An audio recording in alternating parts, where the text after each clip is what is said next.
this point on the channel, we have done solo runs with a bunch of unique held items, things like the Thick Club Marowak or the Lucky Punch Chansey, to see how good these Pokemon would be if they got their signature held items, and the results overall have been pretty darn good. We've managed to beat the game on minimum battles with all of the Pokemon with unique held items that I've tested so far, but now we're reaching the point where we have to start looking at some held items that, while they're not exclusive to a Pokemon, are at least highly associated with certain Pokemon. Of course, we already did the Berserk Gene Mewtwo and the Lucky Egg Chansey in this set, but now I want to look at some Pokemon that I find really interesting when they're Gen 1 trade-ups. The Legendary Birds and Mewtwo. All of these Pokemon, when they're traded up from Gen 1, have the held item Bright Powder, and it's the only way you can get access to that held item in Gen 2. And I find it incredibly interesting that in a generation that went so far out of its way to nerf accuracy and evasion strats, that the devs would decide to give a held item that effectively is an evasion boost for all of the legendary Pokemon from the first generation when they're traded up. So I'm going to be doing a 4-part series where I'm going to check on all of those Gen 1 legendaries and just see how they actually stack up when they are given their Gen 1 starting learn sets and the Bright Powder as their held item. With my channel that normally limits luck to only 1 critical hit in a major battle, the Bright Powder could really change the calculus, because there could be situations where suddenly we can win with either a miss or a single critical hit, and as we get later in the game when opponents have larger teams, there could even be situations where it makes logical sense to go for 1 critical hit and 1 miss, since the Bright Powder is going to lower the accuracy of all of the opponent's moves, not just their 100% accurate ones. Bright Powder is a little bit weaker in Gen 2 than it was in later gens, because it's only an 8% chance to cause your opponent to miss on top of the normal accuracy of their move, but it could still be the difference between these Pokemon beating the game on minimum battles and actually hitting a wall in a normal solo challenge. So let's get into this, and we're going to start off with Articuno, who in Gen 1 was famous for having the strongest special attacking move in the entire game with its Stab Blizzard. It got nerfed a little bit in Gen 2 since it does have lower special attack than special defense in this generation, but is still a legendary Pokemon where everything except its attack and speed are 90+, and that defense and special defense theoretically make this Pokemon quite a bit of a tank. However, the real benefit for this Pokemon is going to be the fact that it's coming in with its Gen 1 learn set. For those uninitiated, in Gen 1 you could catch any Pokemon, including this Articuno, at as low as level 1 using the Trainer Fly glitch, something that's incredibly simple to set up, and that would allow you to trade up a level 5 Articuno to the Gen 2 games with its starting moveset of Peck and Ice Beam. And with Stab Ice Beam, we may be able to just crush massive sections of the game. But will it actually work out, or will there be a situation where Articuno's lack of type coverage actually comes back to bite it in this challenge? Well, let's get into it and find out. So today, as we come into Professor Elm's lab, he's going to have one of the strongest Pokemon that we've ever had in this challenge series so far. He's going to have an Articuno rocking the Bright Powder that he clearly picked up from Professor Oak when he came to visit town. Now I'm going to get my Articuno in the Chikorita Ball, that way we will go up against the Cyndaquil line, since technically it's got super effective moves against us, though I don't think it's actually going to deal that much damage. So we're just going to have to see how this actually works out. At least in Gen 2, fire does resist ice though, so that will add some difficulty to this challenge. So we're going to be running Bright Uno, because this Pokemon is running that Bright Powder for the entire run. But on top of that, we have replaced its starting moves with Peck and Ice Beam, the 2 moves that it would legitimately have if it were traded up from Gen 1. We're not going to worry about Disobedience in this one, because I haven't done that with things like the Chansey that we traded up from Gen 1 theoretically to get that Lucky Punch, so I just don't think that that would be very fair. But just like all of the other runs in this series, is we will be forcing this Pokemon to only use the Bright Powder for the entire run. We can never change out something like a Healing Berry or a Status Berry. We have to only use the Bright Powder. So Professor Oak, he's going to come in here. He's going to be like, oh yeah, I think I just gave Elm that Articuno the other day. Glad to see that he gave it to a kid to come beat up everything in Johto. Clearly, Oak is salty that we're in Johto now. He wants to get the respect back on Kanto's name, but we know that this is not RBY Pokemon challenges, so go give him some disrespect in his own comment section. Anyway, we're going to lead off by fighting against our rival, and he's going to come out with that Cyndaquil, but I think Ice Beam is the best play here. After all, it is using our special attack stat, and Ice Beam is more than double the power of Peck. So I think even with the resistance, this is the move, and we freeze the Cyndaquil on the first turn. So we've effectively won this fight in 3 hits, but really he just never stood a chance because we've got a legendary Pokemon. Come on, what is this guy even thinking? Trying to go and get a Cyndaquil to fight against a legendary from Gen 1? But for now, I'm just going to go ahead and name my rival Smogon because I know he's going to be complaining the entire time about my evasion. But we're going to tell him that we don't care because this is how we run. Now, I'm going to be comparing all 4 of the Gen 1 legendaries in separate videos, but I just want to see how they stack up against each other, not just with this Bright Powder item, but also with the fact that they're going to have different movesets. That, of course, means things like the Articuno having Ice Beam from the start of the game, but we're also going to be getting things like Drill Peck from the start of the game on our Zapdos. Moltres gets completely shafted because it only has Peck and Fire Spin as its starting moveset in Gen 1, which would not be very good here. But then when we get to Mewtwo at the end of this little series, it's going to start the game with Psychic, which could just be completely overpowered and allow it to just blow through everything in Johto even faster than usual. So it's going to be very interesting to see how it pans out. And I'm going to be comparing basically based on score at the end, but we'll also look at time a little bit since, you know, I do ramble a little bit while I'm doing live commentary. So time isn't necessarily the best comparator in the case of my runs. But if you do want to see somebody do really fast runs, I recommend Squidgy. He's pretty good in this gen. But for now, of course, with our Articuno, we have no issues in the early game because Ice Beam is so overpowered. We're going to come in and fight against Honest Abe,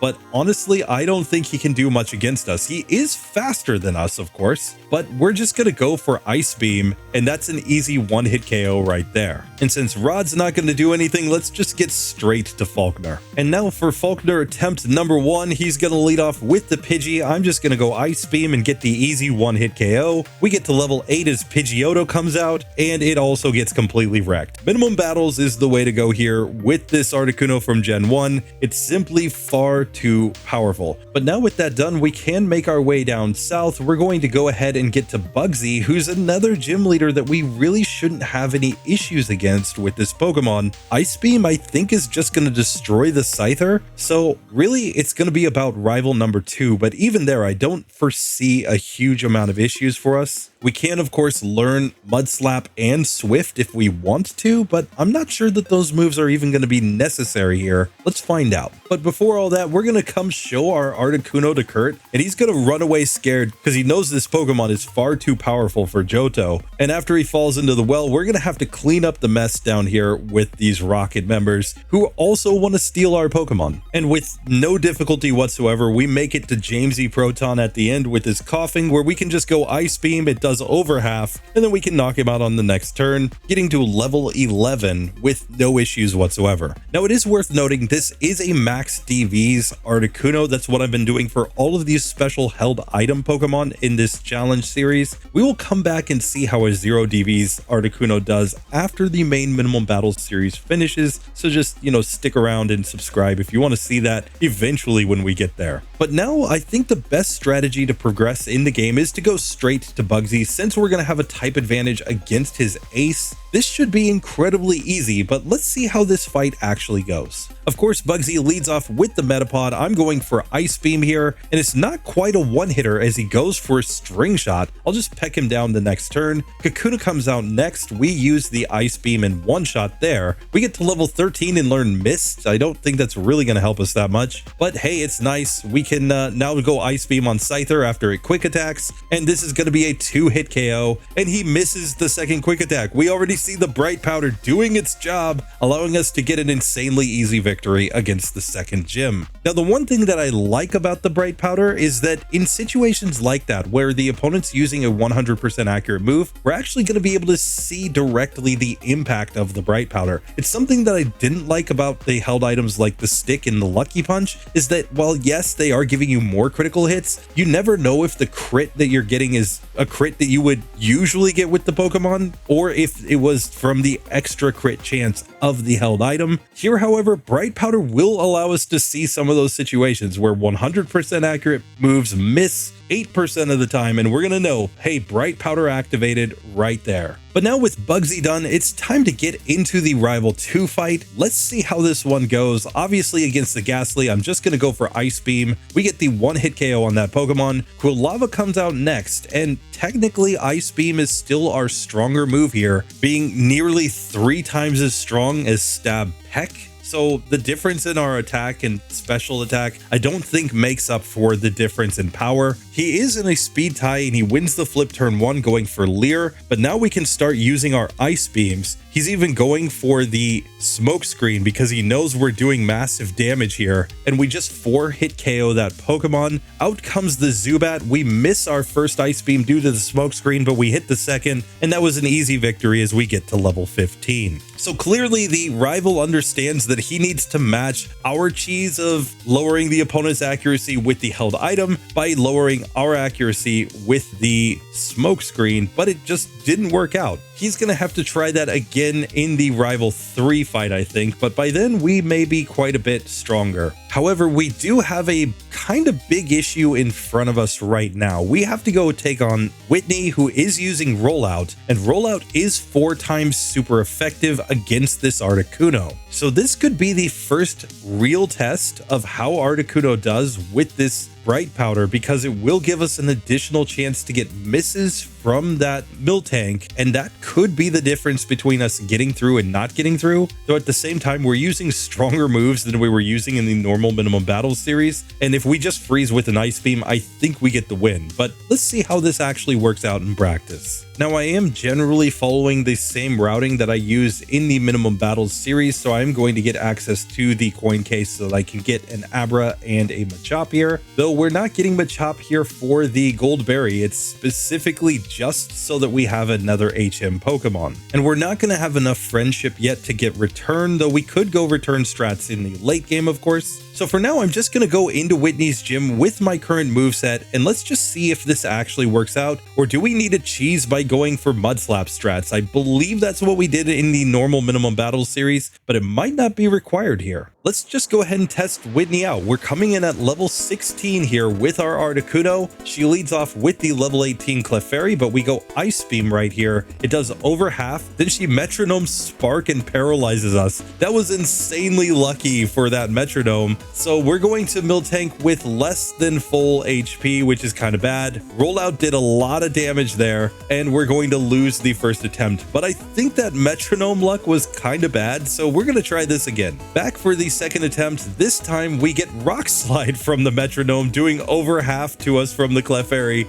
So we're still getting terrible luck from its moves, and then Rollout just destroys us. This might take a little bit of work to actually get through. Third time we freeze the Clefairy though, so we're gonna get through on full health to the Miltank. Now it uses Rollout and does basically half. We need a Rollout miss and we get it. Now it goes Milk Drink as we're still using our Ice Beams. It goes for Rollout again, but that allows us to get the victory. We just needed that miss, and the additional chance to miss due to the bright powder might have helped us there. Took 3 attempts to get through Whitney, in spite of the fact that we had a 4 times type weakness against the main move that she's using with Miltank. It is certainly concerning though how weak we are against those rock type moves. We are going to be seeing some rock type moves later on in the run, of course, with Lance's Aerodactyl at the very least. Though if we can manage to outspeed there, we should be able to one-shot that Pokemon with our Ice Beam, I think. We'll just have to see how it actually works out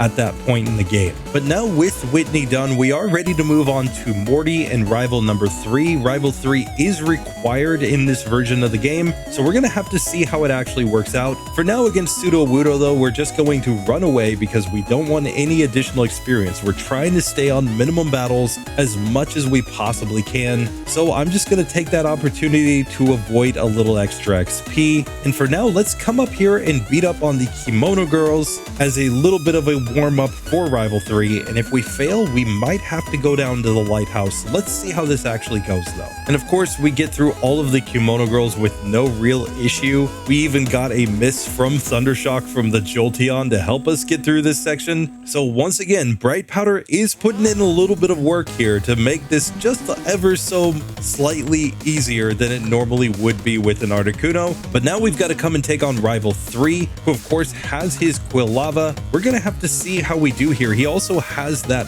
Magnemite. We might have to add on Mud Slap. Let's see if it's actually required though. First up though, he has the Haunter, and we are faster than this Pokemon, so we can just go Ice Beam right here. It's not a one-hitter though. We would need a crit to one-hit KO that Pokemon. Now against the Magnemite, it resists all of our moves, but it looks like this is going to be a two-hit KO with the Ice Beam. Quilava comes out next though, and this is going to take more like 4 or 5 hits. We did 17 damage with that first hit, so this would be a 4-hit KO at this point. We get the freeze, but that may not matter because of the curse. We get a critical hit taking it to low health, but curse simply takes us down. Still, we might be able to get a better range by going for the Mud Slap strats or going for Swift strats against that Quilava. I'm not exactly sure which is better, but before I go changing up movesets too much, let's just go clear out the lighthouse, because that will give us at least one additional level and could go a long way to making that fight a little more consistent. I'm not sure if that one level will actually allow us to one-hit KO on that Haunter or not, but that's really the main thing we're looking for. And after clearing out the lighthouse, we get up to level 21, so we're gonna just go now and try our hand against the Rival again here. But I also think I'm just gonna slap on the new moves because I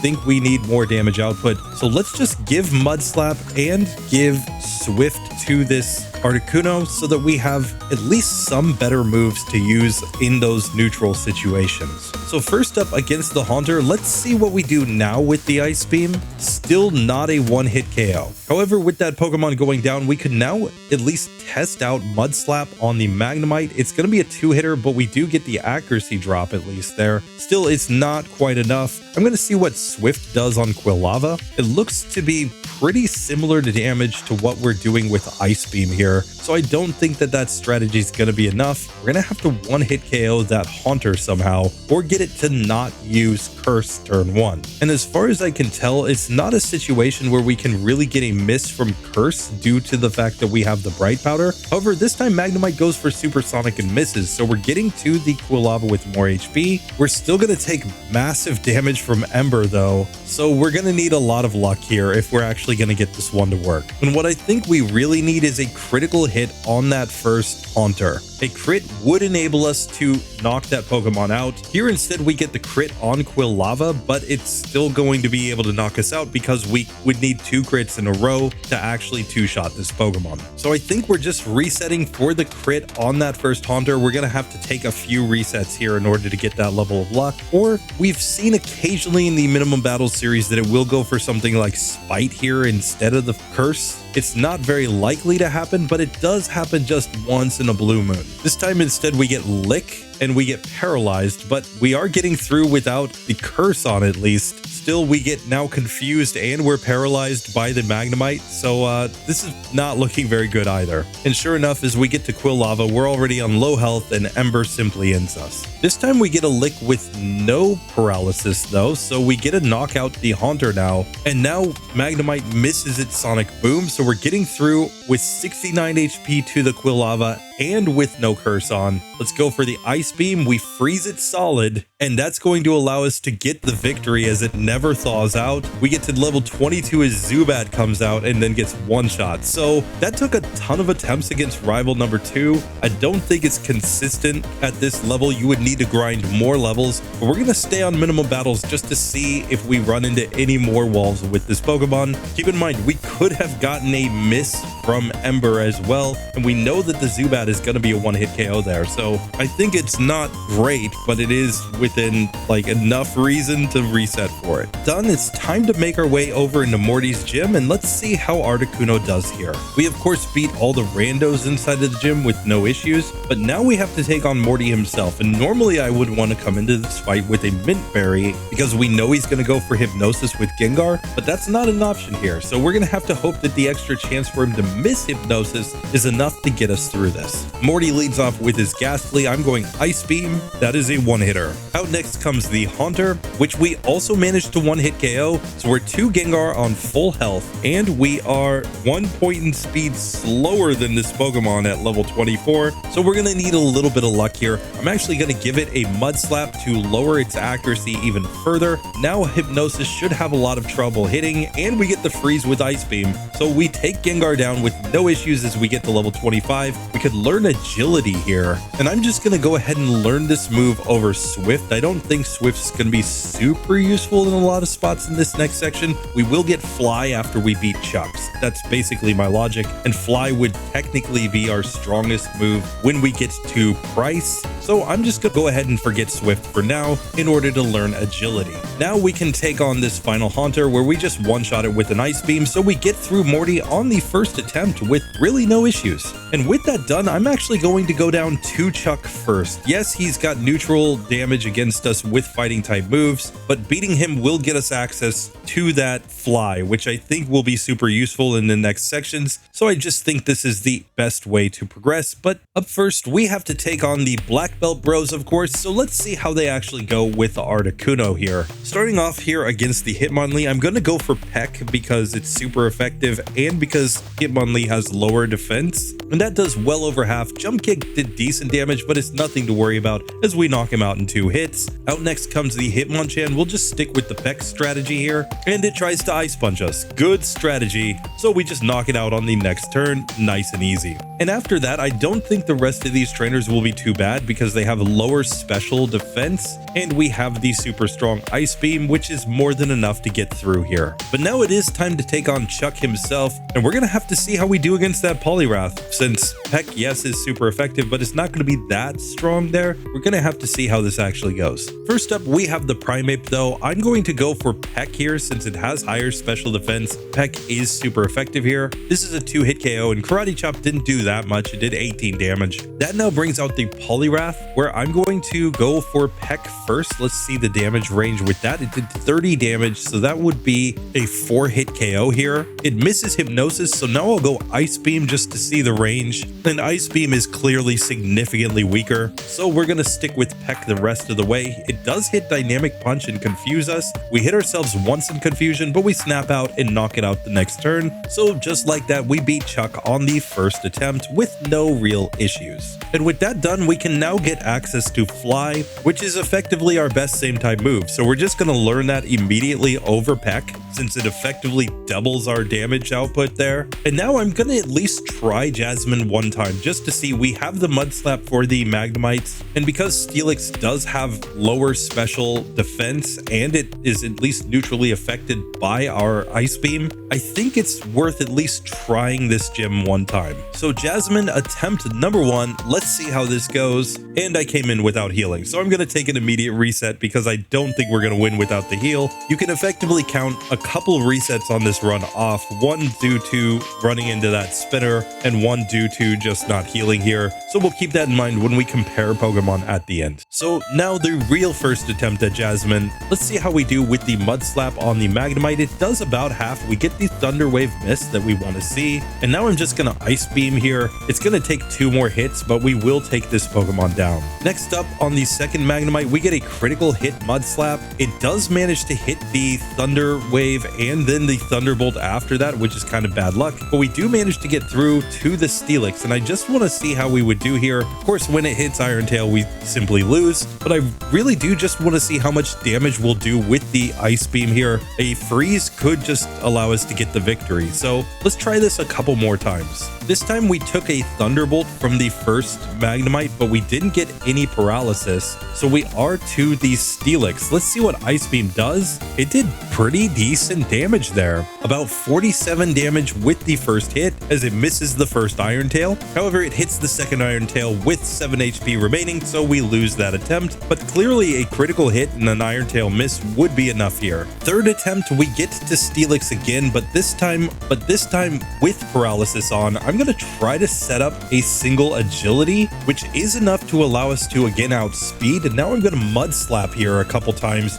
to lower its accuracy even further. And now let's go for the Ice Beams, and 2 Ice Beams after 2 Mud Slaps was enough to simply knock out the Steelix, and we win on the third attempt in spite of paralysis. So Jasmine, while she's definitely not consistent, is not that bad to get through, and now we can move on to the Rocket Hideout and Pryce, where Pryce's moves are only neutrally effective against us, so we should have decent odds of getting through that section. Now, it's also worth noting that because we're running on max DVs here, our hidden power type will be Hidden Power Dark. There will be 70 base power in all of these runs. I'm going to avoid using that move as much as possible, but it may become required in certain situations, so we'll just keep that in the back of our mind as we progress in this challenge. Obviously, Hidden Power Dark would have done nothing for us against Jasmine or Chuck, which is why I didn't come up here and get it earlier. And after catching the red Gyarados, we can come talk to Lancey Boy. We're just going to go help him beat up on Team Rocket. This should be insanely easy in this section, so let's just get straight to the end of that part of the game. And now, after stunting on all the Rockets, we're ready to go fight the final executive,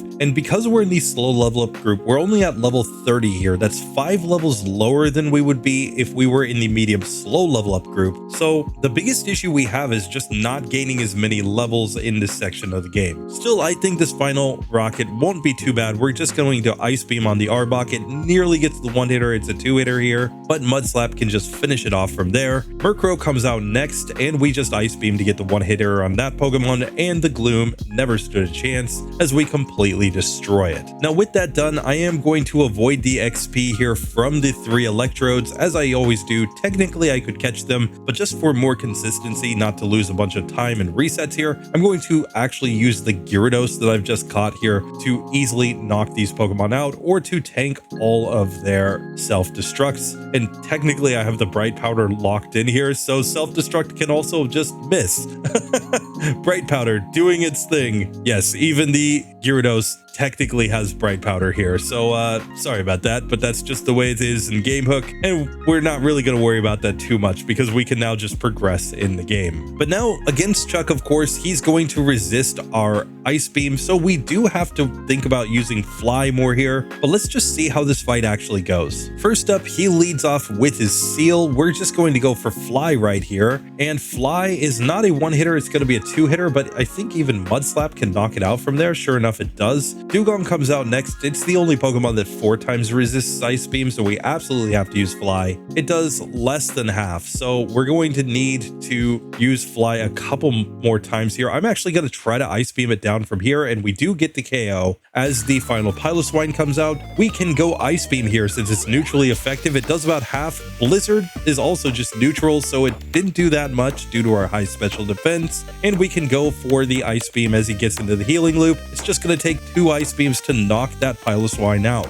And as usual, we completely stunt on Pryce, proving that he needs to go off into the winter of his career. I think we need a new 7th gym leader for Johto. I just don't see Pryce ever being actually a challenge, but for now, we can just easily progress in the game. I'm actually going to make my way over to Blackthorn first and then go back to Goldenrod to do that whole storyline, just so that I can fly straight back here after I finish the radio tower. And now, normally we might want to get Never Melt Ice here, but it's a completely useless item because we're only allowed to hold the Bright Powder in this one. In the Minimum Battle series, though, who knows? That could actually become a strategy with the Articuno as we progress, since it would be powering up our strongest same type moves. Here instead, I'm just going to pick up Rest in case we need it, and we'll pick up the PP up. We also don't use vitamins in these runs, so we don't need to get the iron or the protein that are in there. But with that section done, I'm now going to fly back to Goldenrod in order to complete this whole rocket section and gain a bunch of levels. Let's see what level a slow level up Pokemon actually gets to on minimum battles in this part of the game. And after getting to the top of the first part of the radio tower, of course, we have to fight the Marlboro Man, the guy who just loves coughing here. We're going to go ahead and try the Ice Beams. We are getting one-hit KOs on the coughings at least, so the Weezing should be the only Pokemon that might survive a single hit, but let's see if it's actually going to be able to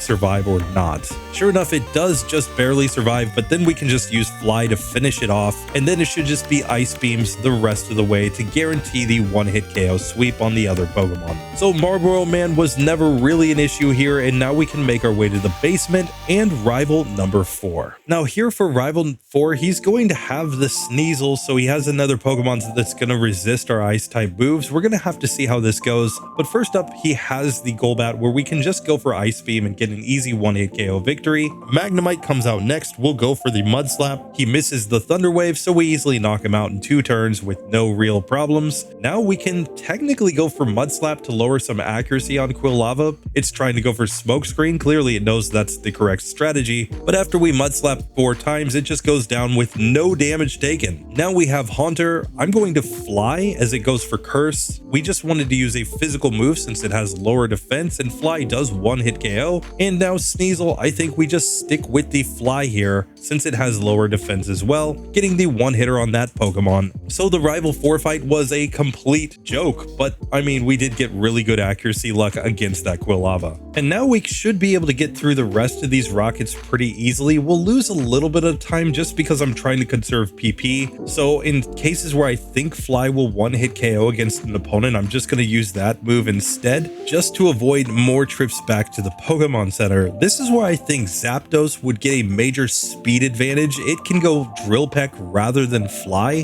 which should theoretically give it a lot of faster battles in this section because it doesn't need to take 2 turns, it can just take 1. Plus Thundershock has more PP. But as mentioned, we're not really just judging on speed here, but rather on score since I am giving live commentary. Now at this point we could learn Mind Reader, but I'm actually going to skip this move. I don't think it's a necessary move for this Pokemon. Like, yes, you could go Mind Reader into Blizzard, but I think you'd be better off just going for Blizzard twice in most situations. We may not even run Blizzard on this Pokemon. We may just run Ice Beam the whole way. I don't see a situation where setting up Mind Reader is really going to be useful, but tell me if you think that's a mistake in the comments below. But now at this point, we do have enough friendship that we can come upstairs in the department store to get access to Return, and now we'll get back to the action of just beating up on all these rockets as we make our way up the second half of it. So we are getting to level 39 as we get to the final executive here. He does have the Houndour and Houndoom, which I'm worried about, but let's see how this battle actually works out. Of course, he leads off with the Houndour. I'm going to go for Fly on this Pokemon, and that is a one-hit KO. Houndoom comes out next, and let's see what we can do here. Obviously, Ember's not that scary because of the fact that we have really high special defense, but I think we might be best off to go for a Mud Slap or 2 here. Mud Slap did pretty decent damage,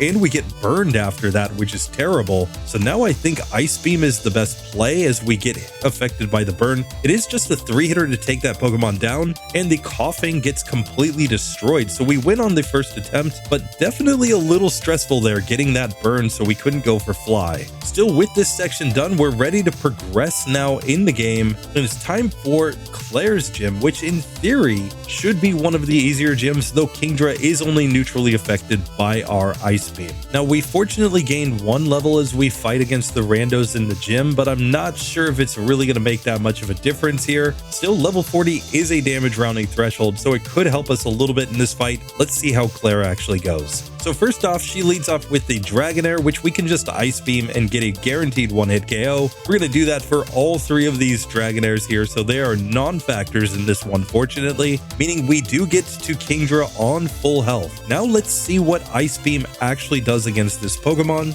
and it does over half. She went all the way down to 47 HP, and because of the fact that we have the Bright Powder, she missed her Smokescreen. So now we can just Ice Beam again and win on the first attempt against Clair. She's gonna accuse us of cheating, obviously, because how do you have an Articuno with Ice Beam at this point in the game? So we're gonna have to go talk to the old guys who remember the days of Gen 1 and are actually gonna be able to explain to her what the moveset of Articuno was in the original generation. And as much as she's gonna want to complain about how cheesy this whole strategy of using Bright Powder is, they're going to explain to her that Professor Oak said that it was okay. And now that we get the badge from Claire, of course, she's gonna run off to go warn Lance about this Articuno that's coming for him, but we have to get there first, and that includes a battle with rival number 5, so let's just see how this actually goes. And just here, we do have to dodge this spinner that's immediately outside of Tojo Falls, which could result in us taking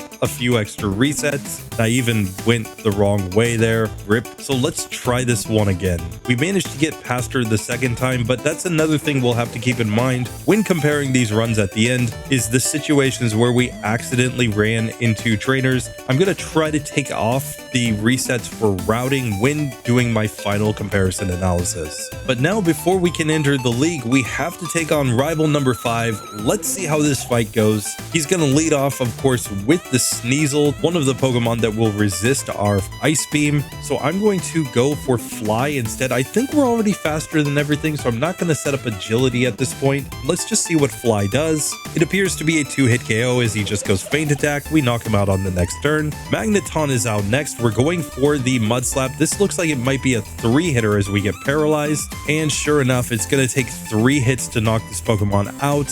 So we're at a kind of big disadvantage as we go to the Typhlosion. It goes for Flame Wheel, doing significant damage, and we're fully paralyzed. We managed to Mud Slap it after that, but it just Flame Wheels every turn and we lose. So one thing that's very clear, we need good accuracy luck against this Magneton to not get paralyzed. It misses both times with Thunder Wave in the next attempt, so we knock it out and go to Typhlosion on basically full health, like Fury Cutter did 1 damage to us from the Sneasel. And now I'm going to go back into the Mud Slaps here because I think we need the accuracy drops. And after 3, we do get a miss from Flame Wheel. I'll go for Fly now, and that does knock out that Typhlosion. Now I'm going to go Fly against the Haunter. It can't curse us while we're in the air, so we knock it out the next turn. Kadabra, I'm also going to Fly right here, and we knock it out in a single hit. That brings out Golbat, who doesn't stand up to Ice Beam at all, so we easily win on the next attempt as soon as we get the accuracy luck to not get paralyzed.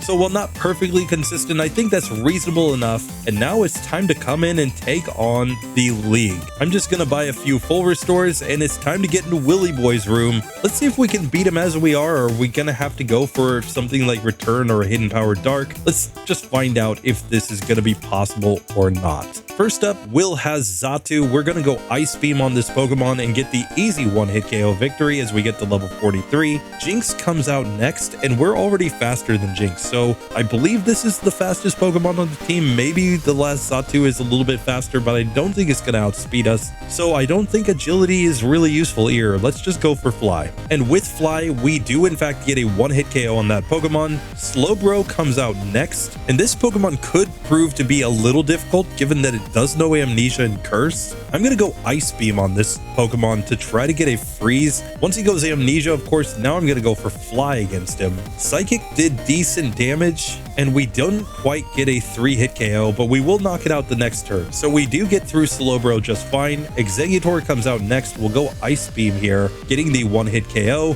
and the final Xatu is still slower than us, so it gets 1 shot, and we beat Willy Boy on the first attempt with really no issues. So with that done, let's move on to Koga. So against Koga, I know that his final Pokemon, the Crobat, is really fast, so I am going to use Agility once just in case to make sure that I have speed. And now we know Ariados is a joke. It's going to go for Double Team, but I'm just going to sit here and spam Fly until I actually hit it, because that should be a 1-hit KO. Sure enough, it is as we get to level 44. Fortress comes out next. It has lower special defense, so I'll go for Ice Beam. This looks like a 3-hit KO on this Pokemon, and then it just goes Swift, so we do get the KO there. Muck is out next. It has lower defense. I'm actually going to Mud Slap this Pokemon once, and I'm just going to see what Ice Beam does. It's going to take 2 Ice Beams to knock this Pokemon out. We get Toxic, but that shouldn't be a big deal. Crobat comes out next and is slower, and Ice Beam just one-shots, and Venomoth is a flying type, obviously, so we should go Ice Beam here, but I'm going to go for Fly. I think it's going to do more damage,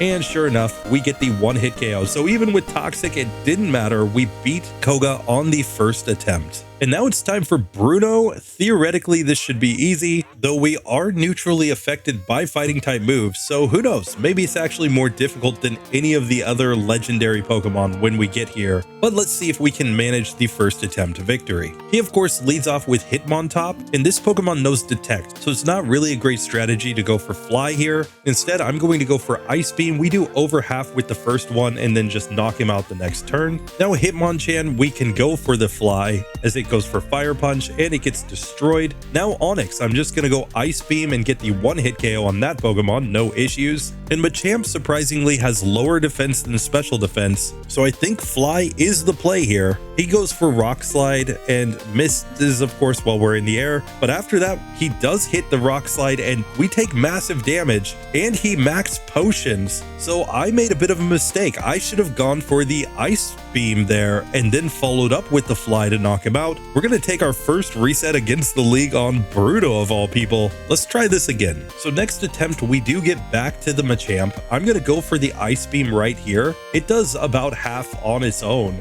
but then we just knock him out the next turn, and we are faster than Hitmonlee, so we can just go for Fly. It crashes as it misses the high jump kick, and then we just one-shot it on the next turn, allowing us to get through Bruno without too much difficulty. Still, it is very interesting to learn that you actually have to think a little bit about the strategy on that Machamp to get through that one on minimum battles. But with that done, we have made it to Karen. Let's see how she goes. Of course, she leads off with the Umbreon. I'm going to go for the Ice Beam here as it goes for the Sand Attack, and we get confused, so kind of bad luck here. We could go for our own Mud Slaps here, of course, in order to try to reduce the chances of that Sand Attack, but it's a 3-hit KO either way, I think. Fly might get a 2-hitter there. Now against the Houndoom, I am going to go for a Mud Slap first, and then let's see what Fly does here when it actually hits. Of course, when we miss and take Flamethrower, we're going to take massive damage, and it looks like Fly would take 2 more hits there. So let's try this one again. Now, of course, Ice Beam could freeze the Umbreon. That would be one way to get through, but I'm also going to just try a Mud Slap here to lower its accuracy. Let's see what Fly does. Fly does not that much, so I think Ice Beam is the play, and we really are just hoping for that chance to get the freeze or a critical hit there, I think. On the 4th attempt, we do in fact freeze the Umbreon,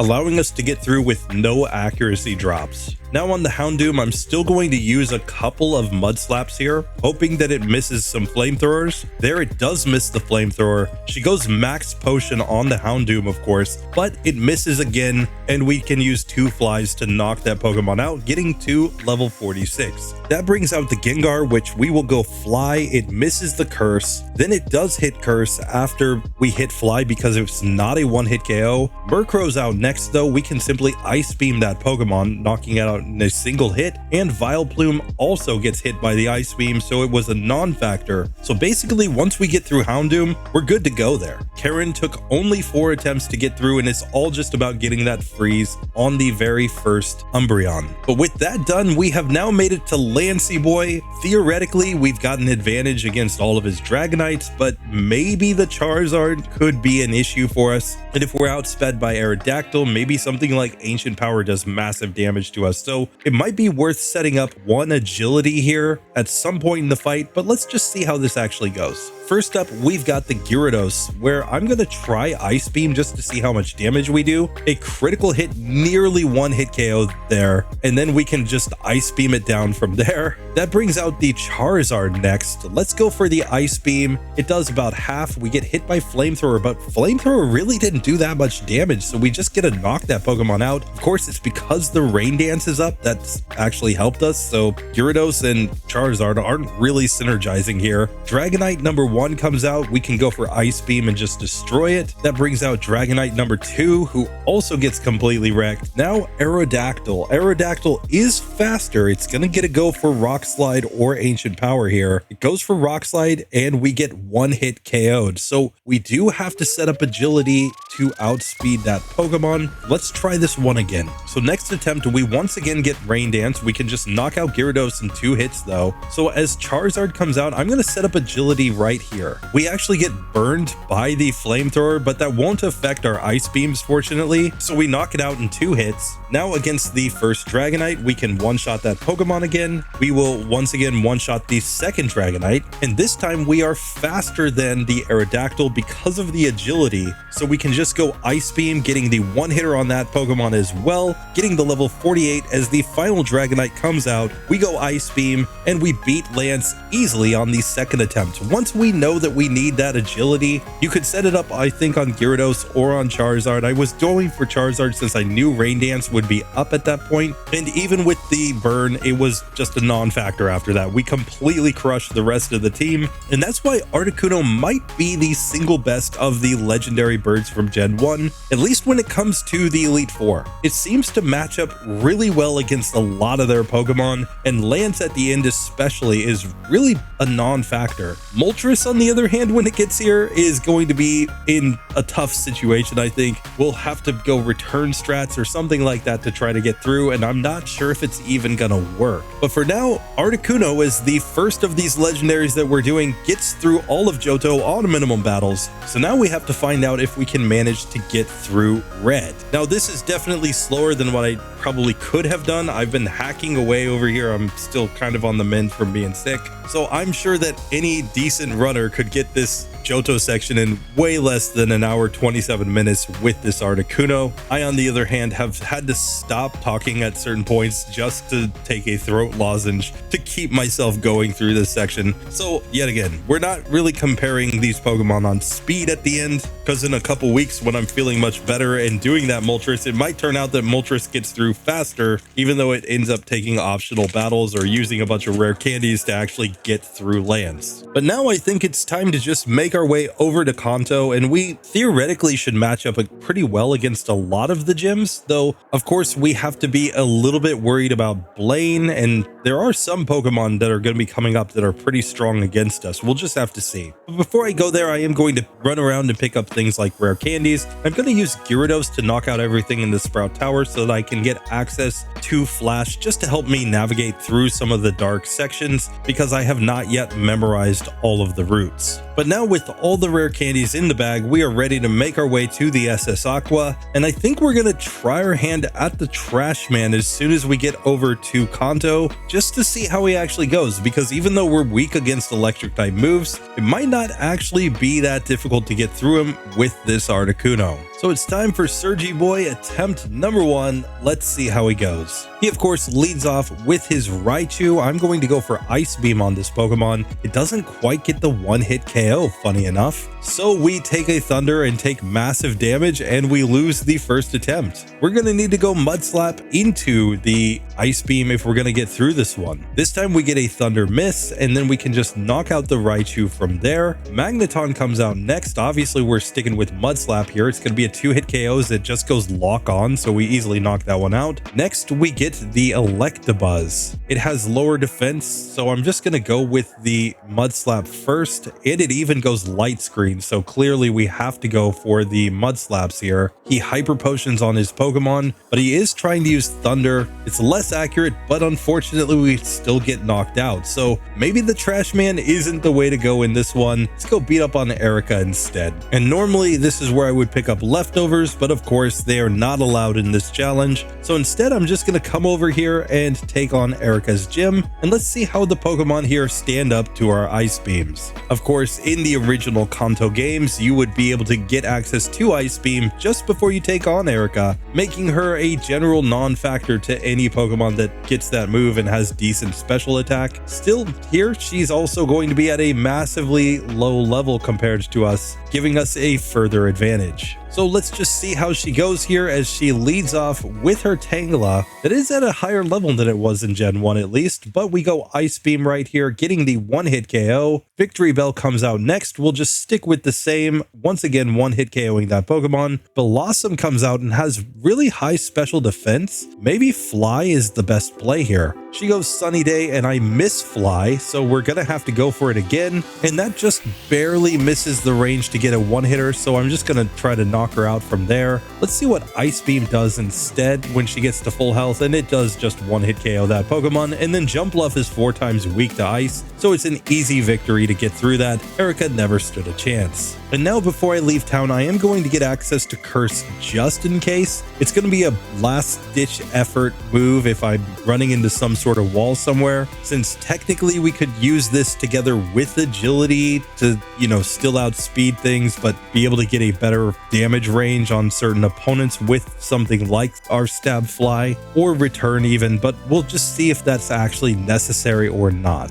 And with Erica defeated, I think it's a perfectly good time to just come and break up Misty's date so that we can go take on her gym. We're not really scared of the water type, and we should have plenty of moves to actually get through here, so I think this is going to be reasonably easy. Though who knows, it might actually be better for us to go to Brock first. Still, I just want to see if I can actually manage to get through. We could also go take on Sabrina if we really want to. And with a date successfully broken up, we're ready to go back down to Cerulean City, and let's just try this one out. So Misty attempt number 1, she leads off with the Golduck, of course. We should already outspeed everything, so I don't think Agility is worth anything here, but let's just go for Fly to see how much damage we do. We do slightly over half, but this is going to be a 2-hit KO on the Golduck. Still, we knock it out, and that brings out Quagsire, which is neutrally affected by Ice Beam. So let's just use the move right here. We one-shot that Pokemon. Lapras is out next, and I'm going to go for the Fly here as it goes Rain Dance. We do about 40% there, so this looks like a 3-hit KO on this Pokemon. It's trying to go Surf, of course, but now it goes Perish Song, and that means that we're simply going to lose because we're going to get KO'd here, I think, because we have no way to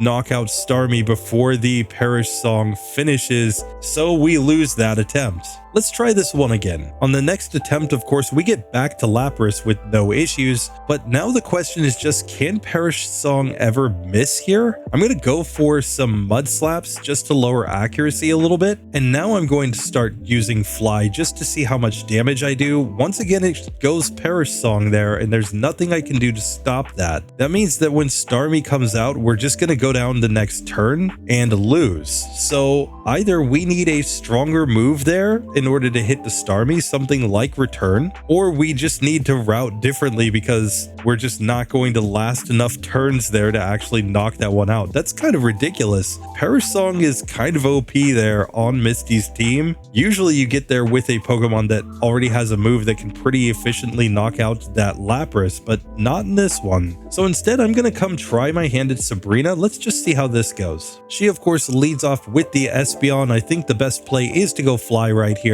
It's going to be a 2-hitter. Psychic doesn't do that much though, and we don't get any accuracy drops, so we get through just fine right there. Mr. Mime comes out next. Fly is definitely the play, though it goes Reflect, and now it's going into Psychic. I'm going to have to switch into Ice Beam to knock that one out. Alakazam is the last Pokemon. We go Fly. It misses the Psychic while we're in the air, but we didn't actually do that much damage. Now, that was because of the Reflect though, so let's try this again without the Reflect, and sure enough, we do knock it out on that final turn as we get to level 52. Now, I think that we'll be able to go back and beat Misty as soon as we have Return on our moveset, but I don't want to forget Mud Slap at this point if I can avoid it, because I think that's going to be the key to getting through Lieutenant Surge. So for now, instead, I'm going to progress to just go fight Brock because he should be an absolute cakewalk in this one. What is not a cakewalk is getting past this spinner though, so we might take a couple extra resets right here. Still, we get through this time with no issues, and we can come take on Light Years Boy, where Ice Beam I think is more than enough for the Sand Slash. Sure enough, it is a 1-hit KO, and now it's time for Brocky Boy himself. He leads off with the Graveler. We'll just go for the Ice Beam, 1-hit KOing that Pokemon. Amistar comes out next. We can go again for the Ice Beam. It's going to be a 2-hitter as it goes for Surf, so that's another very easy victory. He sends out Onix next, which gets completely destroyed. Kabutops comes out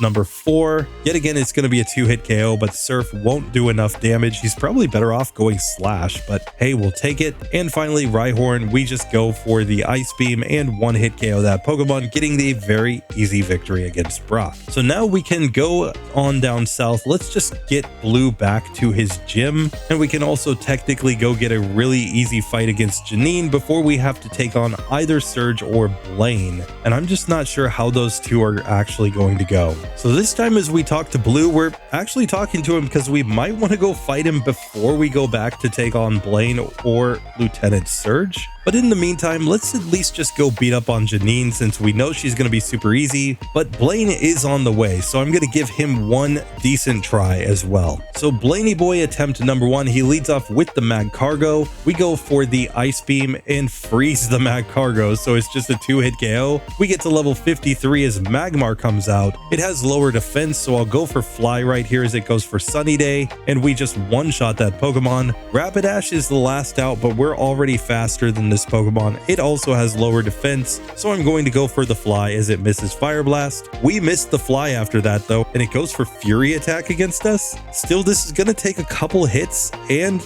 it did pretty decent damage with that Fire Blast, but we can now fly up in the air again and just get the KO, knocking out Blaine on the first attempt with no real issues. So now let's just go beat up on Janine for a minute before we decide how to progress through the last 2 gym leaders. So Janine attempt number 1, as we come in here, we're going to just destroy her Crobat with an Ice Beam. The Weezing, I'm just going to stick with the Ice Beam as well since it has lower special defense. Second Weezing also gets 1-hit KO'd. Now against Ariados, we can go for Fly. This should be a 1-hitter as long as it connects. And against Venomoth, since it is a flying type, let's just go for the Ice Beam, also getting a 1-hit KO. I actually love getting the angry comments every time that I say that Venomoth is a flying type or a psychic type, because we all know that it's actually a dark dragon type. We'll have to do that run one of these days where we actually give it its proper typing. But for now, I'm going to come in here with my Articuno. I'm actually going to try my hand at Blue, since technically he's only got one Pokemon that's resistant to our Ice type and that can also deal back, really strong damage against us, because I think Rhydon is just going to get completely wrecked here. Let's see how this goes. First up, against the Pidgeot, we're already faster than this Pokemon, so we'll just Ice Beam right here. That is a nice, easy 1-hit KO, getting us to level 54. Now against the Arcanine, it's gonna go Flamethrower here, so I think we go for the Mud Slaps. Flamethrower did really good damage though, so it's only going to be a 2-hit KO against us. Let's see what Fly does. Not nearly enough, and he's gonna full restore on the Arcanine as well, so I'm gonna go hard on the Mud Slaps here, basically just trying to tank its accuracy. Unfortunately, it finally hits and we do go down. Let's try this one again. So now that I know that Fly's not going to do that much, I'm just going to go hard on the Mud Slaps right away. We're going to just try to dodge all the attacks here. He goes Swift because he's got such low accuracy. Now he does full restore, but with his accuracy all the way down, we'll just keep going Fly even. He actually misses Swift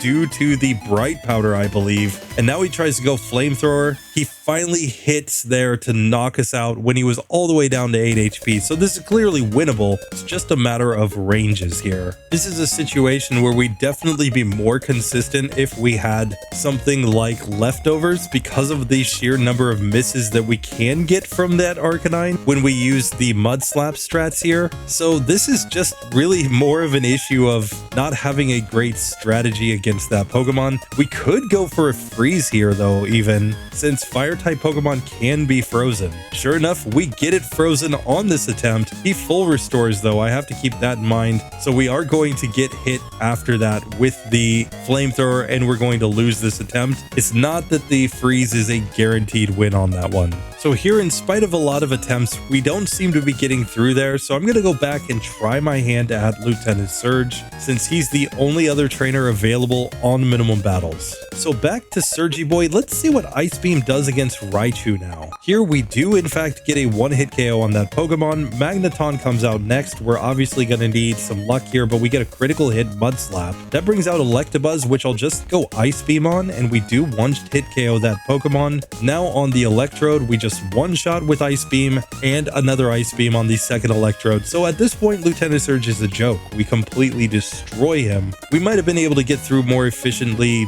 just at any point where we could one-hit KO against that Raichu with the Ice Beam. So hey, fair enough. We get through. Now we might even think about replacing Mud Slap with something like Return or even Curse. Could be a strategy that's pretty decent here. Now the issue that we have here is that while we could learn Return, it's no more powerful than Fly here. Fly, being a same type move, will effectively be slightly more powerful than a max Friendship Return in neutral situations. So I think the actual best play to try to get through blue here is to go Curse strats. I know people don't really like Curse strats, but we can combine Curse with Agility here, I think. So even when we get really, really low speed, we can then just boost our speed back up. And against the first Pidgeot, I think we're going to be able to set everything up. Let's just see. So blue, again here, I'm going to start going for Curse right away. And we're just going to set up all of the curses at the start of this fight, knowing that its wing attacks are going to do less and less damage as we keep using this move.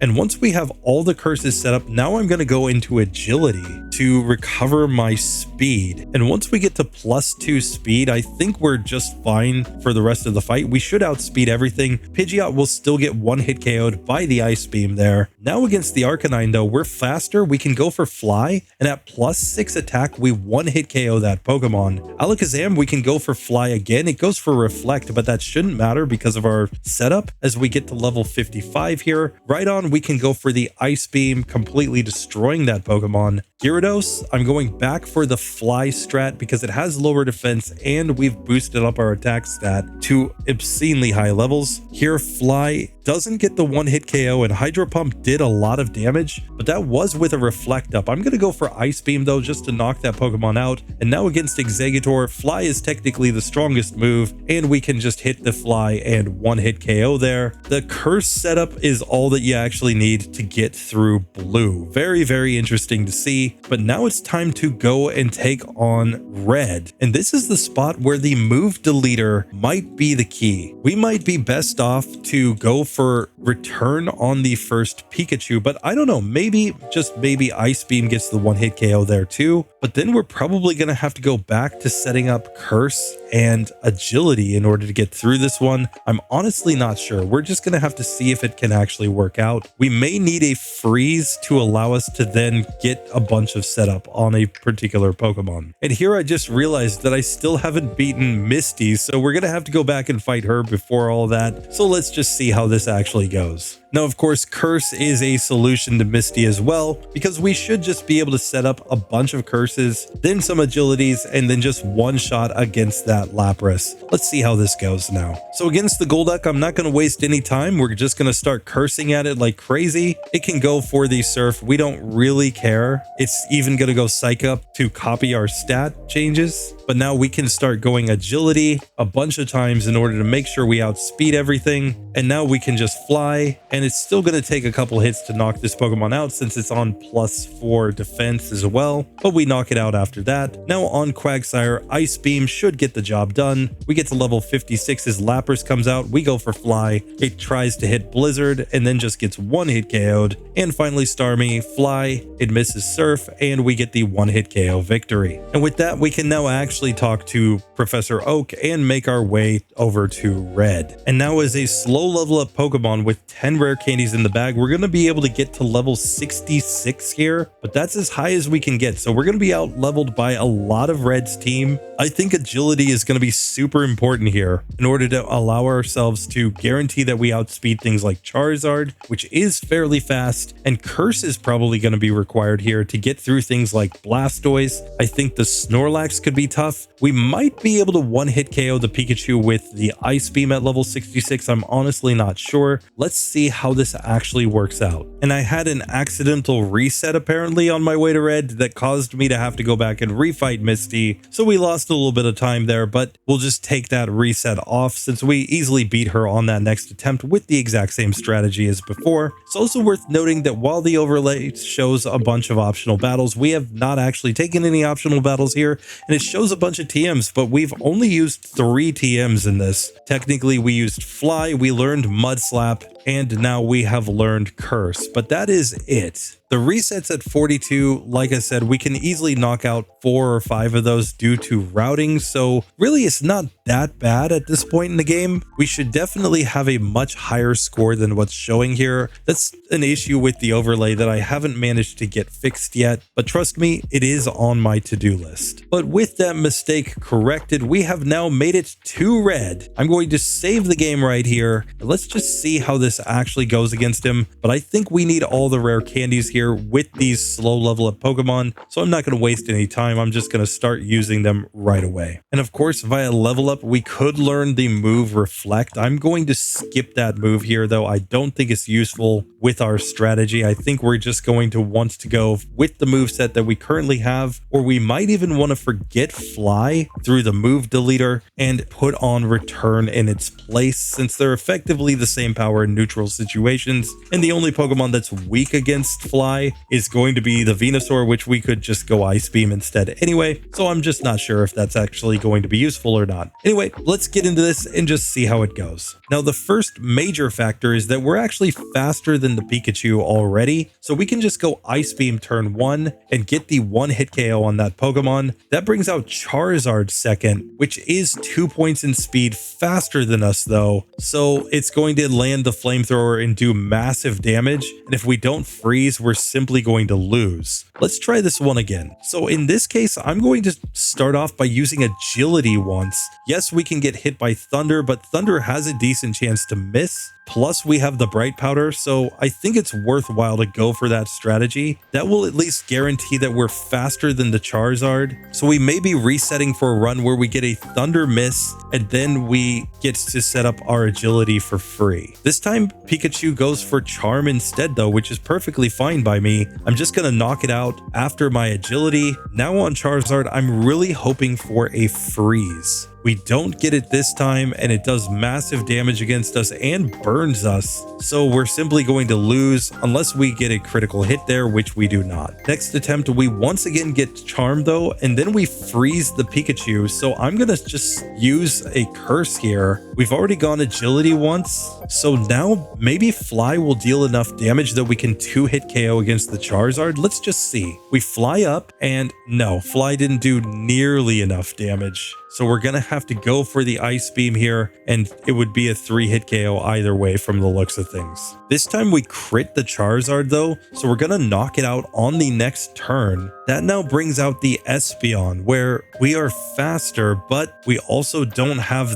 anything like Curse set up. I think somewhere we have to get a freeze that allows us to then knock out these Pokemon after setting up all of the Curse and Agility. Here, Snorlax even is smart enough to start setting up Amnesia since it knows we're using Ice Beam. We get a nice critical hit there, but Body Slam does massive damage, and we simply go down after that. This time, Bright Powder causes the Flamethrower to miss from Charizard, so we're going to get through that Pokemon again. Now we're going for Ice Beam again on the Espeon. It goes for Psychic from that level though and simply knocks us out. So yet again, we're going to need to get better luck than that. This time we freeze the Charizard, so I'm going to set up some curses here, hoping it stays frozen. I will also set up some agilities to make sure that I stay faster. And now that I've maxed out my attack stat, I'm going to go Fly here, and that will knock that Pokemon out. Now against the Espeon, I'm going to go Fly again. It goes Reflect, but we're on +6 attack here. Still, it did really good damage with that Psychic, which is not great to see. So we're going to Snorlax. It has a Reflect up right now, which is also something we didn't want to see. So we have to go for the Ice Beam. Now we're going for Fly after that. Reflect does fade though, allowing us to knock that Pokemon out.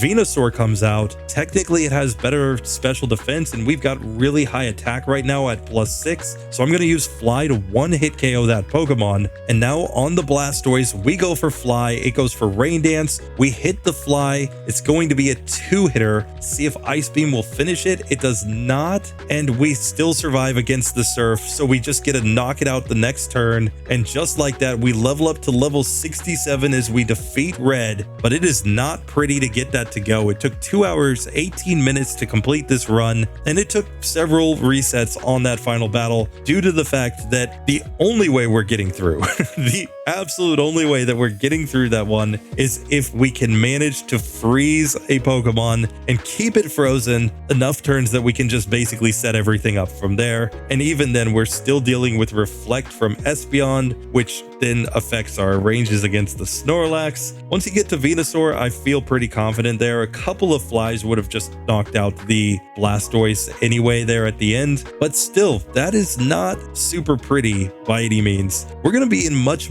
better shape when we get here with Zapdos in the next attempt, assuming that we can get all the way to this point on minimum battles, because Zapdos doesn't have any type weaknesses against any of the Pokemon on Red's team. And if we're running Thunderbolt at that point, which we should be able to get the coins to buy Thunderbolt post league, then at that point we can probably just KO that Blastoise without too much issue. I think that's the only Pokemon that has a super effective move against us with Blizzard, so we'll probably be in better shape there. Add on the fact that Drill Peck is the best flying type move. It could be significantly better than this Articuno, but that depends on whether or not it actually gets to Red. It might run into more walls as it goes through the run, so we'll just have to see. Anyway, that does it for this one. I hope you guys enjoyed. The Bright Powder, it certainly kicked in a few spots to help us out, but there were a lot more spots where we were just going for straight up Mud Slap strats to get through opponents and ended up having to use Mud Slap for most of the run. So I'm not sure how much the Bright Powder actually helped us in the end.